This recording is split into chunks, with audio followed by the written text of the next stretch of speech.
Now today our lecture number 11 on the unit chemical equilibrium. दो factors के बारे में हमने स्टडी की, effect of concentration and effect of pressure. Now today we discuss the effect of temperature. Okay, equilibrium constant पर temperature का क्या असर होता है ये देखना है हमको. एक एग्जांपल लेते हैं, उसके ज़रिए हमको समझ में आएगा. PCl5 phosphorus pentachloride, it give in a gaseous product of phosphorus trichloride gas plus chlorine gas, and we show a exothermic reaction with evaluation of energy that is 92.5 kilojoule. ठीक, फॉरवर्ड रिएक्शन इसमें exothermic reaction है, heat evolve होती है. अब जब हम observe करते हैं तो रिवर्स रिएक्शन जो होती है वो एंडोथर्मिक होती है. ओके,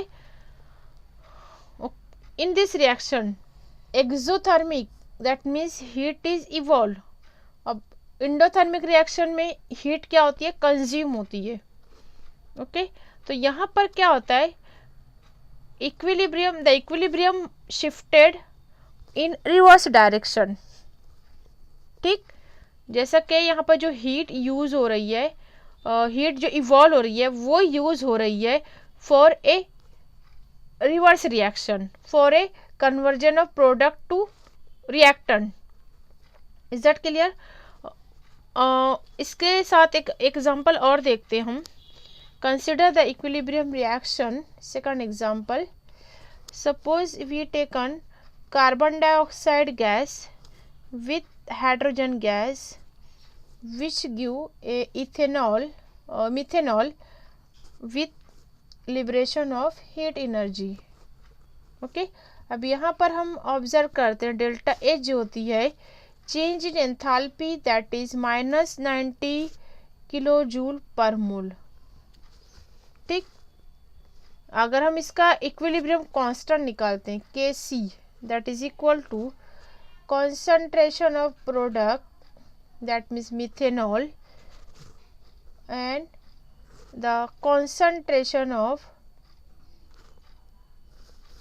यहाँ पर हम कार्बन मोनोऑक्साइड लेंगे, carbon monoxide, concentration of CO with concentration of hydrogen gas with a 2 moles. ठीक, अब इस रिएक्शन के लिए हम टेम्परेचर का असर देखेंगे. ठीक, सेम रिएक्शन में यहाँ पर चूंकि ये चेंज इन एंथैल्पी है यहाँ पर -90 kilo joule. Okay, the forward reaction is exothermic. Is that clear? Forward reaction is exothermic which is evolve the heat is evolve plus यहाँ पे हीट लिखा हुआ, मतलब हीट एनर्जी हमको मिल रही है. अब यहाँ पर according to Le Chatelier principle, an increase in temperature shift the position of equilibrium to the left. अगर हम टेम्परेचर को बढ़ाते हैं, टेम्परेचर इंक्रीज करते हैं, ठीक, टेम्परेचर इंक्रीजेस और increase the position of equilibrium, the position of equilibrium shifted to the left, shifted to the left. देखेंगे हम इसको, that is a double F, shifted to the left. देखेंगे यहाँ पर अगर हम concentration of प्रोडक्ट बढ़ा देते हैं, ठीक, एक हम पहले टेम्परेचर देख लेते हैं कि क्या असर होगा. टेम्परेचर हम लेते हैं 298 केल्विन, तो यहाँ पर Kc की जो वैल्यू होती है वो होती है 1.7 × 10⁻17. ओके, अब अगर हमने टेम्परेचर कर दिया 500 केल्विन तो यहाँ पर Kc मिलता है हमको 10⁻11.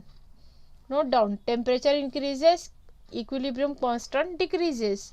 अब इसका डबल कर दिया हमने 1000 केल्विन, तो इसका हमको मिलता है Kc की value that is exactly half, 10⁻6. Okay, the forward reaction is exothermic. इस वजह से यहाँ पर हमने ऑब्जर्व किया कि value of Kc is decreases with increase in temperature, right, as the increase in temperature.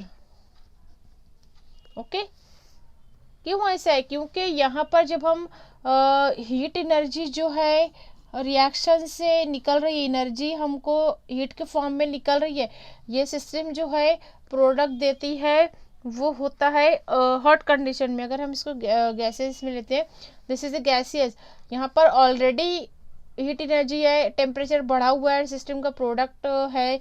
अब हमने यहाँ पर और यहाँ मज़ीद टेम्परेचर बढ़ा दिया, तो क्या होगा? इसकी वजह से यहाँ पर इक्विलिब्रियम जो है वो टेम्परेचर बढ़ाने पर प्रोडक्ट नहीं बनेगा, प्रोडक्ट वापस रिएक्टर नहीं बनेगा, बल्कि यहाँ पर ये इसका Kc की वैल्यू कम देगा. Equilibrium shift towards the left side. Okay, left side होगा इक्विलिब्रियम. इसकी वजह से हमारा प्रोडक्शन कम हो जाएगा गैस का, ये मिथेनॉल गैस का प्रोडक्शन कम होगा. हमने यहाँ पर कार्बन मोनोऑक्साइड हाइड्रोजन को कंबाइन किया, हमको बनाना था मिथेनॉल.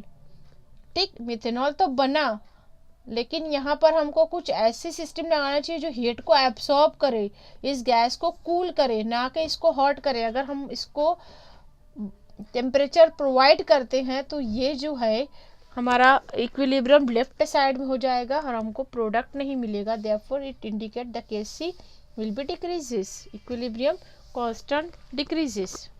Is that clear? अब चौथा फैक्टर भी देख लेते हैं हम, effect of catalyst. Okay, the fourth factor, effect of catalyst. Catalyst हमेशा जो कैटलिस्ट किसको कहते हैं? दो substances which increases the rate of reaction, right.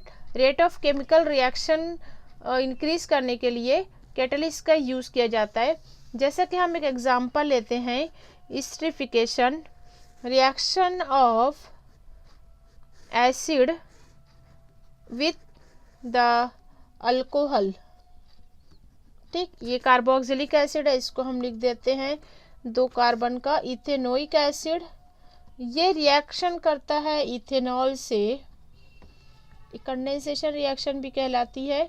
इसमें जो प्रोडक्ट बनता है वो ईस्टर होता है, that is ethyl ethanoate CH3COO C2H5, that is liquid plus water molecule. ठीक, product is here ester ethyl ethanoate.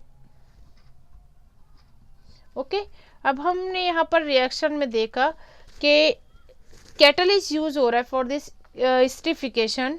We can use a simple hydrogen gas, addition of hydrogen ion. ठीक, we can add as a catalyst hydrogen H+ ion. अगर हमने यहाँ H+ ion provide किया as a catalyst, ठीक, addition of hydrogen as a catalyst which reduces the time only with. इसका क्या होगा? ये एज ए कैटलिस्ट अगर ऐड कर रहे हैं हम, तो अगर ये रिएक्शन एस्टरिफिकेशन की 4 से 5 दिन में हो रही है, तो कैटलिस्ट के प्रेजेंस में ये चंद घंटों में हो जाएगी, फ्यू आवर में ये कंप्लीट हो जाएगी. ठीक, तो क्या मतलब हुआ कि rate of reaction increases with use of catalyst और the no effect on the catalyst on equilibrium constant. Kc पर कैटलिस्ट का कोई असर नहीं होता है. ठीक, क्योंकि ये सिर्फ रेट ऑफ रिएक्शन को इंक्रीज कर रहा है, इनके जैसा अमाउंट को कम या ज़्यादा नहीं कर रहे. So catalyst does not affect the equilibrium constant and equilibrium position of the reaction mixture is as it is. ठीक, क्योंकि इक्विलिब्रियम हम यहाँ पर बैलेंस रिएक्शन में शो नहीं कर रहे हैं. यहाँ कहीं H+ आयन कहीं दिख नहीं रहा एक्स्ट्रा कि हमको वापस मिला या हमने इसको ऐड किया था. ठीक, तो यहाँ पर सिर्फ इफेक्ट होता है, वो होता है कॉन्सेंट्रेशन का, प्रेशर का, एज वेल एज टेम्परेचर का. मोस्टली टेम्परेचर अफेक्टेड है. This Kc is, that means equilibrium constant. This is a temperature dependent quantity. ठीक, इसको आपको एक बुक में दिया गया है डायग्राम से कि किस तरह हैबर प्रोसेस में ये टेम्परेचर डिपेंडेंट है. ये आप फिगर से बहुत अच्छी तरह समझ सकते हो. This is the summarize position of equilibrium. क्या होगा? Value of Kc. ठीक, यहाँ पर कॉन्सेंट्रेशन का कोई चेंज नहीं है, प्रेशर का कोई चेंज नहीं है, बट हियर टेम्परेचर चेंज करने से हमको Kc की वैल्यू भी चेंज होगी. Is that clear? सो यहाँ पर इस फिगर में हम देख सकते हैं डायग्राम में, ये एक बहुत ही फेमस प्रोसेस है अमोनिया की तैयारी का, हैबर प्रोसेस. हैबर प्रोसेस में नाइट्रोजन ली जाती है हवा से, और यहाँ पर हाइड्रोजन जो है वो नेचुरल गैस के तौर पर यूज़ होती है.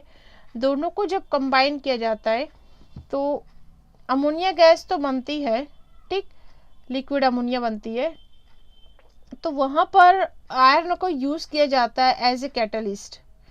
ठीक, the temperature at 450 degree, the pressure is 200 atmosphere.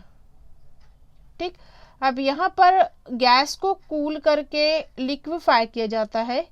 We obtain liquid ammonia.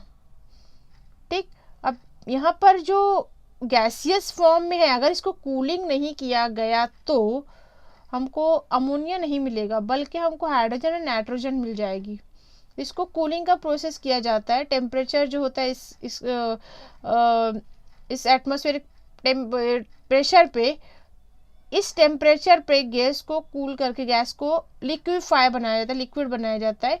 और अगर कुछ मॉलिक्यूल से बच जाते हैं जो लिक्विफाई नहीं होते हैं, they are recycled and undergo a the regeneration of ammonia. ठीक, इसका एप्लीकेशन है, इंडस्ट्रियल एप्लीकेशन कहा जाता है हैबर प्रोसेस का, इंडस्ट्रियल प्रिपरेशन ऑफ अमोनिया.